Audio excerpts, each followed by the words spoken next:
Olá pessoal, hoje vamos falar sobre a aula de interação medicamentosa, um complemento da aula de farmacologia. Nós vamos revisar alguns pontos referentes à farmacocinética e à farmacodinâmica.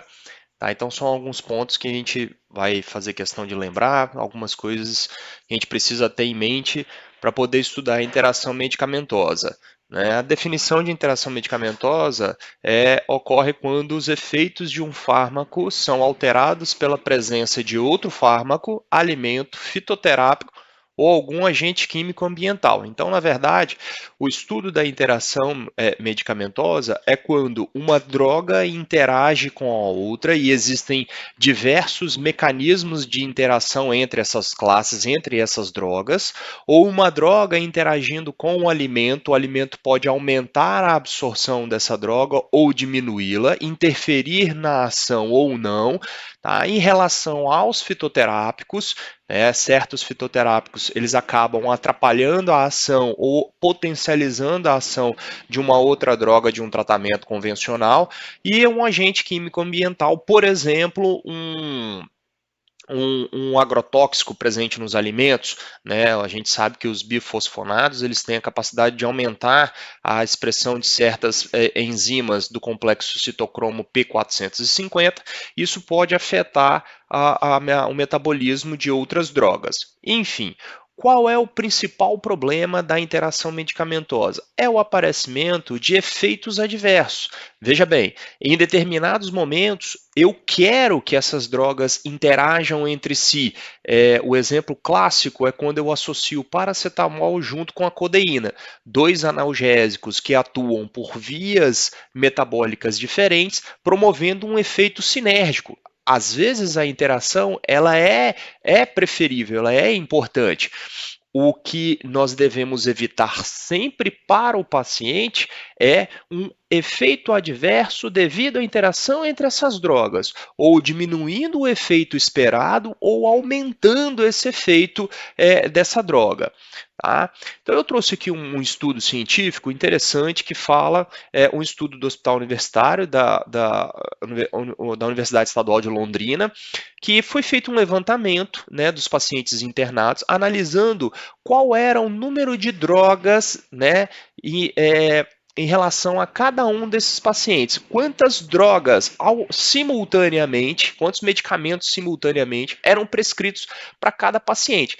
E essa pesquisa trouxe que a média de cada paciente recebia uma média de 7 medicamentos, variando de no mínimo 2, nunca menos do que 2, e até 26 tipos de medicamentos diferentes para os pacientes internados nesse hospital. Então, a média de 7 medicamentos.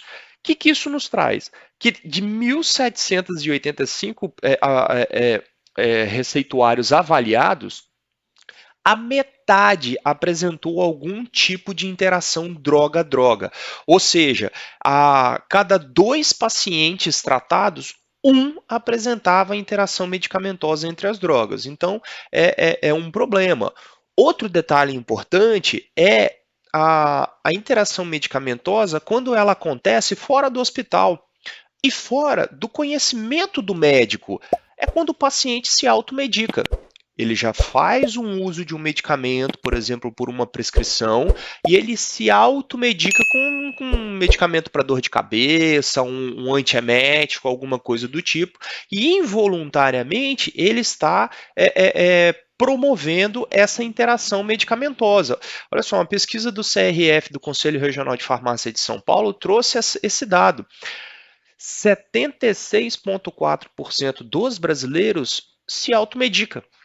Ou seja, o médico, o prescritor, ele faz a prescrição se resguardando das possíveis interações entre esses medicamentos, e o paciente em casa, ele acaba se automedicando e aumentando a prevalência, aumentando a chance dessas interações medicamentos, sem o conhecimento, sem a anuência do profissional prescritor. Tá? Então eu ressalto bastante que é muito importante para você, profissional prescritor, entender e saber o comportamento desse paciente, realmente perguntar, por acaso você toma algum medicamento? Ah, doutor, eu tenho o hábito de tomar paracetamol quando me dá dor de cabeça. Opa, se você estiver associando uma fenitoína, ou se esse paciente paciente é um paciente que faz uso de bebida alcoólica, a gente tem que alertar para esse risco, tem que ou alternar, troca o medicamento, troca o analgésico, a gente sabe que o paracetamol pode causar lesão hepática, então tem que se entender que esse risco da automedicação é inerente, ela está presente na população brasileira.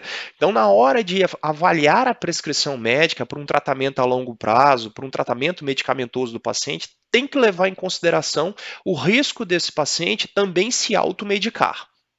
Tá? Então, resumidamente, nós temos quais são os tipos de interação com as drogas.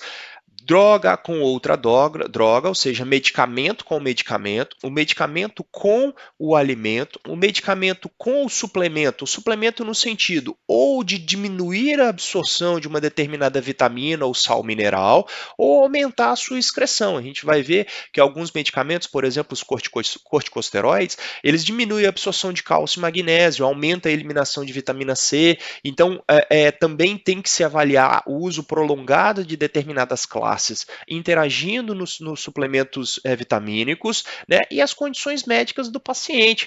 Às vezes esse paciente ele pode estar numa condição, uma condição de doença que prejudica a ação ou aumenta a ação de determinados ativos. Por exemplo, um paciente com falência renal ou um paciente com falência hepática tem dificuldade de eliminação de certas drogas, isso pode aumentar o nível plasmático, o tempo de meia-vida. Então, são situações que devem ser levadas em consideração. E os possíveis efeitos? Aumento da ação de determinadas drogas, isso pode ser bom ou ruim, né? A diminuição da ação de determinadas drogas, também isso pode ser bom ou ruim, ou a principal causa de efeitos adversos. Isso a gente nunca quer, né? A interação medicamentosa em que ocorre um efeito adverso no paciente não é desejável para o prescritor, certo? Resumindo, então, as interações medicamentosas elas podem ocorrer in vivo, ou seja, no paciente, que é o objeto do nosso estudo, ou in vitro. Né? Na hora que a enfermagem vai lá misturar os dois medicamentos e precipita na ampola, precipita na seringa. Esse é um tipo de interação físico-química, uma reação química acontecendo com esse medicamento. Ou na hora do farmacêutico preparar a formulação. Eu vou preparar o medicamento e acabou que um adjuvante farmacêutico interagiu com a droga, ocorreu uma hidrólise, ocorreu uma oxidação daquele medicamento. Bom, esse não é o objeto do nosso estudo, mas sim as interações in vivo, que podem ser de duas formas. As farmacocinéticas, que são as principais, onde nós vamos dar mais atenção hoje, e as farmacodinâmicas, que podem ser uma interação sinérgica entre as drogas, que na maioria das vezes é o que eu quero, ou uma interação antagônica, que também às vezes é o nosso objeto, o nosso desejo. Essas interações farmacodinâmicas acontecem no local de ação desse fármaco, seja num receptor, seja inibindo uma enzima, enfim, é o local onde essa droga vai agir. Já as interações farmacocinéticas, essas sim que podem ocasionar os problemas, desde a nível de absorção no trato gastrointestinal, desde o nível de biotransformação, ou seja, no metabolismo dessas drogas hepáticas, essas drogas podem diminuir ou aumentar o metabolismo de outros medicamentos, até na sua excreção, na eliminação desses medicamentos do nosso organismo. Tá? Entendendo e lembrando um pouco então da farmacocinética, os medicamentos eles são absorvidos pelo trato gastrointestinal ou através da pele. Tá? O primeiro local de possível absorção é o estômago, e aí existe um componente que influencia diretamente a ação dos medicamentos, que chama-se pH. O pH mede a acidez de determinados líquidos. Abaixo de 7, esse pH é considerado ácido, ou seja, tem prevalência do próton H+. Acima de 7, o pH é considerado básico e tem prevalência do ânion hidroxila, do OH-. Tá? Lembrando que ao caminhar pelo trato gastrointestinal, na primeira metade do intestino delgado, esse pH se eleva acima de 7. Então, eu tenho um pH ácido que favorece a absorção de drogas ácidas, porque a droga ácida, num pH ácido, ela permanece na sua forma não ionizada, tudo bem? E a forma não ionizada é a forma preferível de absorção, enquanto que um pH básico, ou seja, um pH acima de 7, favorece a absorção de drogas básicas, mantém essas drogas numa forma não ionizada. Isso favorece a passagem desses medicamentos pela membrana celular dos enterócitos, caindo na corrente sanguínea, certo? Então a gente precisa avaliar esses termos, esses poréns, né? Lembrando que, mesmo que o estômago com um pH ácido favoreça a absorção de drogas ácidas, o estômago não é um órgão de absorção. Lembrando que a parede da mucosa do estômago é uma parede espessa, é um órgão especializado em secreção de ácido e de muco, e acaba que a sua superfície de contato com o medicamento é pequena em comparação ao intestino. O intestino é um órgão próprio de absorção, embora o pH não seja favorável à absorção de drogas ácidas, ocorre a absorção sim, devido à extensa superfície de contato do estômago, do intestino. Lembra que o intestino ele apresenta de 8 a 12 metros de comprimento, é formado por vilosidades, por microvilosidades e por nanovilosidades aparentes nos enterócitos. Então a superfície de contato do intestino equivale a um campo de tênis, por exemplo, uma quadra de tênis. Então, esse aumento da superfície de contato favorece a absorção, tanto das drogas básicas, elas são mais bem absorvidas realmente no intestino devido ao pH básico, mas também acontece a absorção de drogas ácidas, em menor extensão, obviamente, porque o pH não favorece, mas elas acabam por si só sendo absorvidas devido à alta superfície de contato, certo? Absorvido essas drogas, elas caem na corrente sanguínea, no sistema porta-hepático, vão direto ao fígado e no fígado elas podem sofrer metabolização hepática. Qual é o propósito do fígado? O fígado tem a função de eliminar xenobióticos. O que é um xenobiótico? Qualquer substância que não seja natural do organismo, que seja estranha ao nosso organismo. Por exemplo, os medicamentos, as drogas, né? Então essas drogas, elas são metabolizadas. São metabolizadas em qual sentido? O fígado entende que a maioria dessas drogas, elas têm características apolares, ou seja, não são muito solúveis em água. As drogas que são muito solúveis em água, rapidamente elas são excretadas pelo rim, certo? O problema são essas drogas que têm características básicas, ou seja, baixa solubilidade em água. Essa baixa solubilidade em água não favorece a sua excreção. Então, o fígado realiza dois tipos de reações, as reações de fase 1 e as reações de fase 2. As reações de fase 1 são chamadas de reações oxidativas. São um grupo de enzimas, chamado enzimas da família do citocromo P450, tá? Que são aproximadamente 50 isoenzimas semelhantes, que têm a função de pegar essa droga, realizar reações de oxidação, ou seja, incorporando oxigênio nessa estrutura molecular, com um propósito só: tornar essa droga mais polar. Com isso, ela vai se dissolver melhor em água e vai ser mais facilmente excretada, ou através da bile ou através da urina, através do sistema renal. Já as reações de fase 2, as drogas elas podem já ser conjugadas com outros elementos polares, com outras moléculas polares. Por exemplo, o ácido glucurônico, o ácido acético, sofrer reações de metilação, também com o mesmo propósito, tornar essas drogas mais polares. Isso faz com que elas sejam eliminadas mais facilmente. Essas reações de oxidação ou de conjugação acabam que por si inativando os medicamentos, né? Tornando esses medicamentos inativos, ou seja, diminui a sua eficácia. Ora, existem drogas que têm a capacidade de aumentar ou diminuir a expressão de certas enzimas hepáticas que fazem a oxidação ou a conjugação. Então, se eu tomo um medicamento que naturalmente ele sofre oxidação e eu tomo um outro medicamento que aumenta a expressão dessas enzimas, essa primeira droga pode ser metabolizada com mais intensidade e o seu efeito pode ser diminuído. Então, esse tipo de interação também é muito importante, a interação que está relacionada à biotransformação das drogas, tudo bem? Vamos supor então que essa droga passe pelo fígado sem sofrer essa metabolização, cai na corrente sanguínea. Na corrente sanguínea, ela encontra as proteínas plasmáticas, né? Nós temos a albumina, gama-globulina, lipoproteínas que ficam circulantes, né, no sistema sanguíneo.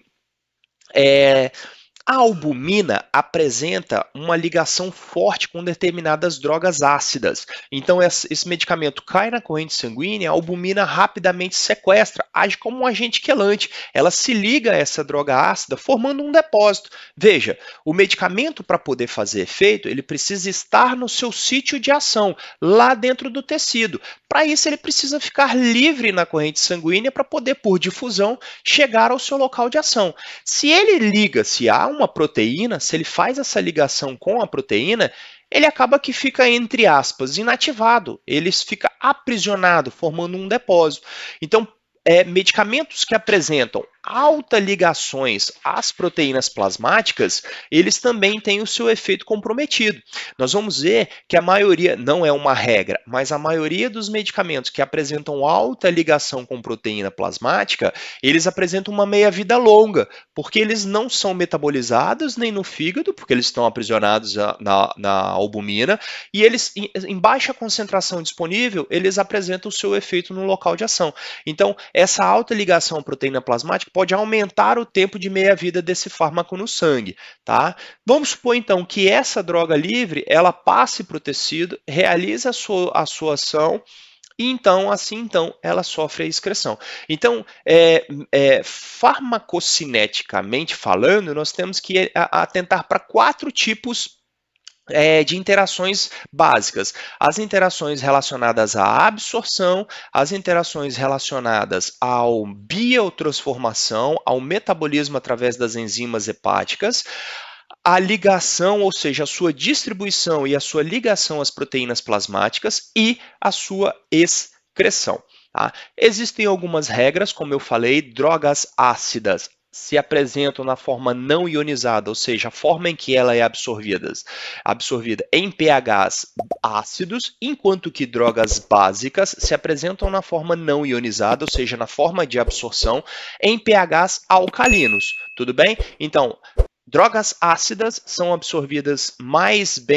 estão na forma mais bem absorvidas em pH, em ambientes ácidos, e as drogas básicas estão na forma melhor absorvida em ambientes básicos, ok? Então, em relação aos mecanismos de interação, vamos para as interações físico-químicas, também conhecidas como incompatibilidade, acontece in vitro, ou seja, no momento da mistura dos dois ativos lá na ampolinha, na seringa da enfermagem, ocorre essa interação. Aqui eu trouxe algumas, mas algumas eu vou considerar. Por exemplo, algumas interações físico-químicas são interessantes, são importantes para o nosso tratamento. Por exemplo, a administração de sulfato ferroso, se associar com o ácido ascórbico, que tem um potencial antioxidante, mantém o ferro reduzido, o ferro 2+. Com isso, ele é melhor absorvido. Tá? Então, o ácido ascórbico junto com o sulfato ferroso acaba que por potencializar a absorção do ferro. Em contrapartida, alimentos ricos em íons, em cátions cálcio, por exemplo, o leite, acaba por diminuir a absorção dos antibióticos tetraciclina, minociclina, porque ocorre quelação. Os antibióticos tetraciclínicos, eles têm a capacidade de quelar esses íons cálcio. Isso faz com que eles se inativem e não sejam absorvidos, diminuindo a sua eficácia. Então, uma das formas de evitar é a administração do antibiótico longe das refeições, certo? Tá? Aqui, em relação à absorção, nós podemos citar algumas situações que acontecem com o trato gastrointestinal, principalmente relacionada à motilidade gastrointestinal. Por exemplo, fármacos que retardam o esvaziamento gástrico diminuem a absorção de determinadas drogas. Por exemplo, os analgésicos opioides diminuem o esvaziamento gástrico. Então, essa droga que deveria ficar aqui no estômago por 1 hora, naturalmente, ela acaba aqui ficando por 5, 6 horas. Isso diminui a sua absorção. Lembra que as drogas são mais bem absorvidas no intestino devido devido à sua sua extensa superfície de contato. Ao contrário, drogas que aumentam o esvaziamento gástrico, por exemplo, domperidona, trimebutina, metoclopramida, podem favorecer a absorção de drogas, porque a droga que deveria ficar aqui 1 hora, com o aumento da motilidade, fica 10 minutos, então ela já vai diretamente para o intestino, certo?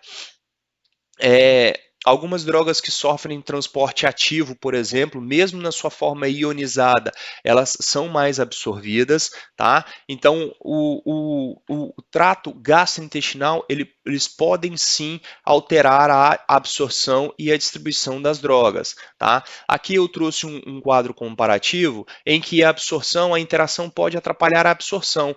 Olha só esse gráfico, né? Em concentração plasmática máxima em relação ao tempo, o medicamento sozinho ou isolado apresenta uma absorção padrão. Quando eu tenho uma associação, essa interação pode aumentar a absorção desse fármaco ou retardar a absorção desse fármaco. Pode também por impedir a sua absorção e evitar um efeito ótimo desse medicamento, ou pelo contrário, aumentar muito a sua absorção e fazer um efeito tóxico, tá?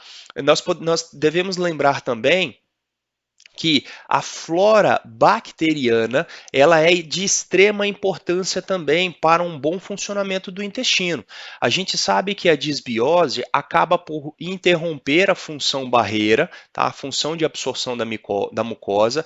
Isso faz com que os enterócitos fiquem mais permeáveis a determinados medicamentos, podendo aumentar muito a absorção desses medicamentos, porque acaba que o enterócito ele não fica tão seletivo como deveria ser, ou acaba aumentando a velocidade de absorção, tá? Então a manutenção da função barreira, ou seja, da função dos enterócitos, é de extrema importância. Então tem que se olhar para o intestino desse paciente. Se esse paciente estiver em disbiose, estiver com uma desregulação das suas bactérias boas, as bacteroidetes, em relação às bactérias ruins, as bactérias patogênicas, as firmicutes, esse paciente pode ter dificuldade tanto de absorção, pode alterar a velocidade de absorção desse paciente.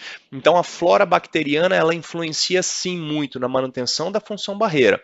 Outro detalhe é que a flora bacteriana ela acaba que por exercer uma função também absortiva. Por exemplo, os contraceptivos eles são prontamente absorvíveis na primeira porção do intestino delgado. Na hora que eles são absorvidos e caem na corrente sanguínea, eles vão direto para o fígado e sofrem reação de conjugação imediata, a conjugação com ácido glucurônico. Isso faz com que eles sejam excretados pelo canal colédoco, pela bile. Na hora que esse anticoncepcional ligado ao ácido glucurônico cai novamente no intestino, ao invés dele ser eliminado, a flora bacteriana ali presente acaba por hidrolisar essa reação, liberando o hormônio na sua forma natural. Ele é novamente absorvido, novamente cai na corrente sanguínea e vai exercer a sua função. Então, esse ciclo de absorção, eliminação, hidrólise, absorção, eliminação, hidrólise, depende diretamente da flora bacteriana para acontecer. A indústria farmacêutica sabe e conhece esse processo e adapta a dosagem a essa absorção e hidrólise, O que acontece quando esse paciente toma um antibiótico de amplo espectro? Acaba por diminuindo a flora bacteriana, consequentemente diminui essa hidrólise e essa reabsorção do medicamento, diminui a concentração plasmática do hormônio, podendo precipitar uma gravidez, diminuir a ação do anticoncepcional. Então, essa associação de contraceptivo com antibiótico diminuindo a eficácia do anticoncepcional está diretamente relacionado à flora bacteriana. Cuidados e critérios devem ser tomados. Outra classe de medicamentos que atrapalham a absorção são os antiácidos. Eu trouxe aqui, às vezes por alterar o pH das regiões, ou, por exemplo, o hidróxido de alumínio, que tem ação constipante, diminui a motilidade gástrica, pode aumentar a absorção de certas drogas ou impedir a absorção de fosfatos. Ou, por exemplo, o hidróxido de magnésio, que tem efeito laxativo, ele vai alterar também o pH, mas também vai ter um efeito laxativo, aumentando a excreção, aumentando muito a motilidade intestinal e eliminando os medicamentos, certo? Em relação às proteínas plasmáticas, a principal proteína é a albumina, né? E ela apresenta alta afinidade por substâncias com características ácidos fracas, né? Então a droga ela entra na corrente sanguínea, forma um complexo de ligação com proteína. A varfarina é um exemplo dessas drogas que tem alta ligação à proteína plasmática. Essa droga livre ela vai sofrer a sua ação ou a biotransformação, ou ela fica aprisionada na proteína. Veja, a varfarina, ela apresenta 99% de ligação à proteína plasmática. Apenas 1% dela fica na forma livre para exercer a sua ação. A varfarina ligada à albumina. Na hora em que esse paciente toma um outro medicamento que também apresenta alta ligação à proteína plasmática, por exemplo, ao ácido valproico, ele tem a capacidade de deslocar a varfarina da ligação com a albumina, aumentando a sua concentração livre. Veja, a varfarina naturalmente fica na forma de 1% livre. Se ao deslocar a varfarina, o ácido valproico provoca o aumento de 1% para 2%, de droga livre, ele aumenta em 100% a biodisponibilidade da varfarina, ou seja, um altíssimo risco desse paciente ter hemorragia. Então, muito cuidado com os fármacos que apresentam altas ligações a proteínas plasmáticas. Eles podem realizar interações medicamentosas gravíssimas, certo? Lembrando que o fármaco livre, ele é absorvido, exerce o seu pico de concentração, exerce a sua função e é eliminado. Uma droga que apresenta alta ligação à proteína plasmática, ela permanece no fármaco, mas inativa, formando um fármaco ligado à proteína. E o fármaco livre, ele apresenta um longo tempo de ação. Por isso que eu disse que a maioria das drogas que têm alta ligação à proteína plasmática, elas apresentam alta meia-vida, um longo tempo de meia-vida. Enquanto que os medicamentos com baixa ligação à proteína plasmática, o tempo de meia-vida é curto. Você precisa fazer intervalos de dose desse medicamento, tudo bem? Enquanto que os fármacos que apresentam longa meia-vida, eles formam um depósito nas proteínas plasmáticas. Eu trouxe o exemplo aqui do Marevan, observa que ele tem inúmeros potenciais de interação medicamentosa, tá? Devido à sua alta ligação à proteína plasmática. Já as interações farmacodinâmicas, elas ocorrem no sítio de ação dos fármacos, envolvendo mecanismos de efeito, ou efeitos aditivos e sinérgicos, quando dois medicamentos atuam no mesmo receptor, aumentando a sua efetividade, ou efeito antagônico, um medicamento compete com o outro. Trouxe um exemplo aqui. A pilocarpina ela aumenta a secreção de acetilcolina na fenda sináptica, enquanto que a neostigmina inibe a acetilcolinesterase, que também acaba por aumentando. Os dois apresentam efeitos aditivos, efeitos sinérgicos, enquanto que a atropina ela inibe, tá? Ela inibe o receptor da acetilcolina, fazendo um efeito antagônico. Olha esse gráfico aqui, olha esse exemplo. O químico natural que exerce ação naquele receptor, naquele sítio, ele faz o seu efeito natural. A droga agonista ela pode dar um ganho de efeito celular se ligando a esse receptor, enquanto que a droga antagonista, ela se liga no receptor, porém não promove nenhum efeito, tá? Tem um efeito de bloqueio da ação desse receptor. Okay? Eu trouxe aqui alguns exemplos, tá? Associações em que você tem sinergismo, por exemplo, sulfametoxazol mais a trimetroprima, são dois fármacos antibióticos, tá? Eles aumentam o efeito sinérgico. Ou, por exemplo, aqui um efeito antagônico da ondansetrona, que é um antiemético, diminuindo o efeito colateral do tramadol. Eu tenho um efeito antagônico desejável, tá? As interações bioquímicas são aquelas que acontecem com os grupos de enzimas de biotransformação. Lembra das reações de fase 1 com o grupo do citocromo P450? São reações oxidativas, tornando esse fármaco num metabólito mais polar, ou seja, aumentando a sua eliminação, ou as reações de fase 2, que são as reações de conjugação ou glicoronidação. Esses fármacos formam complexos estáveis polares que podem ser eles pegam os compostos não polares, tornando eles estáveis, ou podem ser eliminados diretamente na bile, ou podem ser eliminados também diretamente na urina. O que você tem que lembrar aqui?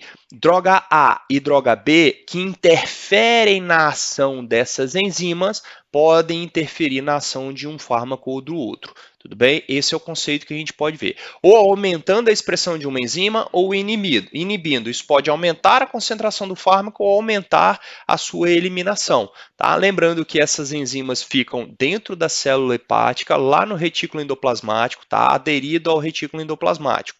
Tá? Então, aqui eu trouxe alguns exemplos, tá? Aqui está mais claro, de indutores enzimáticos. Quem são os indutores enzimáticos? São ativos que têm a capacidade de aumentar a expressão de certas enzimas, barbitúricos, carbamazepina, primidona, fenitoína, rifampicina, dentre outros, ou os fármacos inibidores enzimáticos. Inibem a ação de enzimas, faz com que o outro fármaco, o fármaco A, seja menos metabolizado e passe a exercer uma função maior. Omeprazol, ciprofloxacina, amiodarona, o fluconazol, fluoxetina, cimetidina, dentre outros, tá? Trouxe o exemplo aqui da quetiapina, ó. A quetiapina, ela sofre metabolização dessa enzima aqui, ó, uridina glicoroniltransferase, certo? O valproato, quando associado com a quetiapina, inibe o metabolismo da quetiapina, ou seja, atua inibindo essa enzima. Isso faz com que a quetiapina aumente em 77% os seus níveis séricos. Às vezes, o paciente precisa utilizar esses dois ativos. Ou, por exemplo, a carbamazepina também induz ou a eritromicina, o cetoconazol, que inibe também a ação dessa enzima. Isso eleva em muito a concentração da quetiapina. O que o prescritor precisa fazer? Retirar a quetiapina? Não, apenas um ajuste de dose. Diminui a dose da quetiapina porque sabe que ela vai ser menos metabolizada. Ou o contrário, atua, por exemplo, fármacos que atuam aumentando o metabolismo da quetiapina. Por exemplo, a lamotrigina, que diminui o seu nível sérico. O que o médico faz? Adapta essa concentração da quetiapina. Ou o paciente usa carbamazepina também, que aumenta o metabolismo da quetiapina e diminui a sua concentração plasmática. Nesses casos, o prescritor tem que avaliar de perto a condição desse paciente para aumentar ou diminuir a dose do fármaco-alvo, certo? Em relação à gravidade, as interações podem ser contraindicadas, tá? Quando o fármaco não pode ser administrado concomitantemente, leva ao risco de morte a esse paciente, tá? A grave também pode ameaçar a vida do paciente, um risco moderado em que resulta num aumento da condição patológica desse paciente, ou mínimo, que a interação se limita ao efeito clínico, apenas às reações adversas. Tudo bem? Eu trouxe aqui um quadro que mostra também um tipo de interação entre droga e a doença do paciente, a condição do paciente, em que o medicamento pode atrapalhar uma condição prévia desse paciente. Exemplo, o uso de descongestionantes nasais, que são vasos constrictores, em pacientes hipertensos, podem aumentar a pressão sanguínea. O uso de anti-inflamatórios não esteroidais em pacientes asmáticos pode aumentar a broncoconstricção, certo? Pacientes que utilizam minoxidil com deficiência cardíaca, cardiopatas, pode aumentar a retenção de fluidos. Bloqueadores do canal de cálcio, como o diltiazem em pacientes cardiopatas, pode dar efeito inotrópico negativo. A nicotina, pacientes fumantes com hipertensos, pode aumentar o risco cardíaco.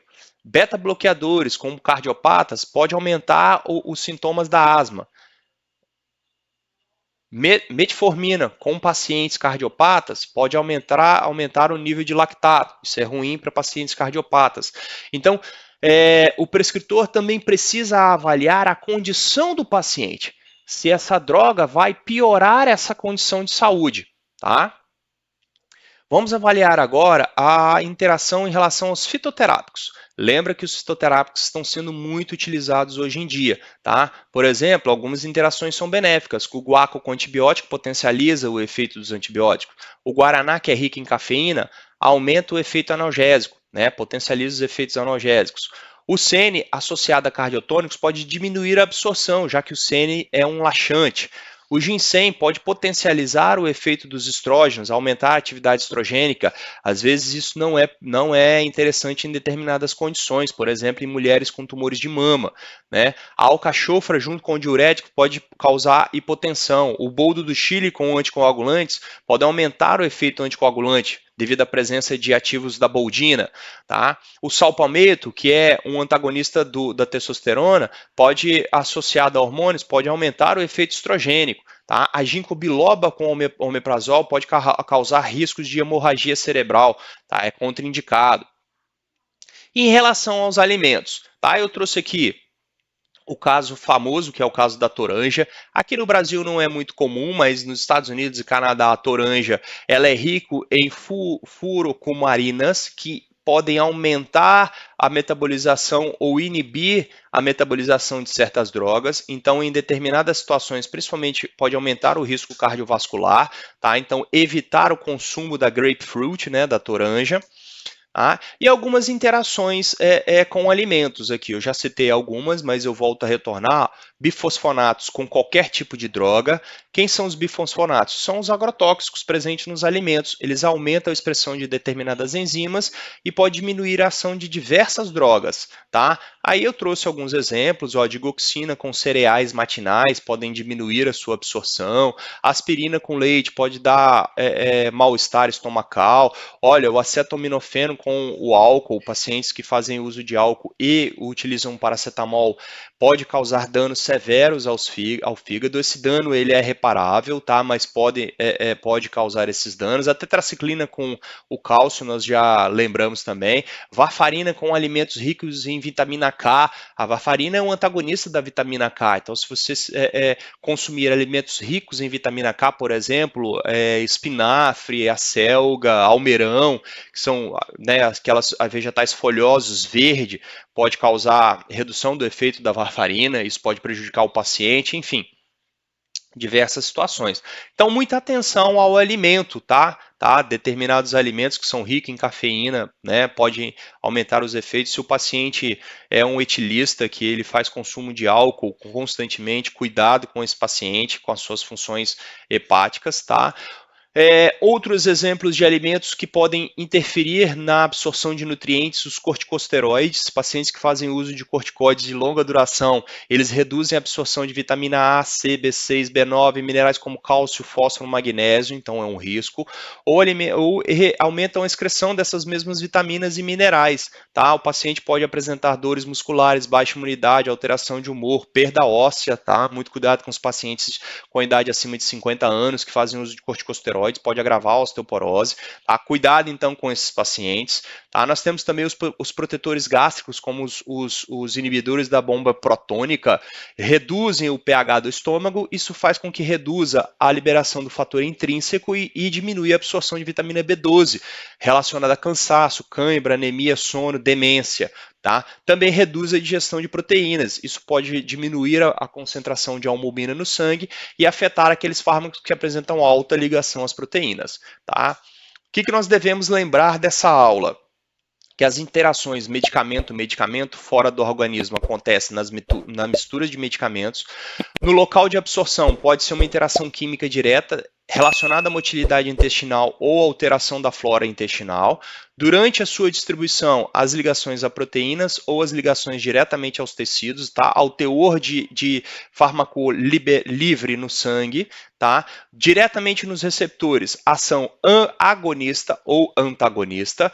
No metabolismo do fígado, a indução ou a inibição enzimática. E na sua excreção, transporte ativamente ou difusão passiva. Tudo bem, gente? Aqui está o meu canal, tá? O contato para dúvidas ou sugestões, tá? Então fica aqui o meu muito obrigado.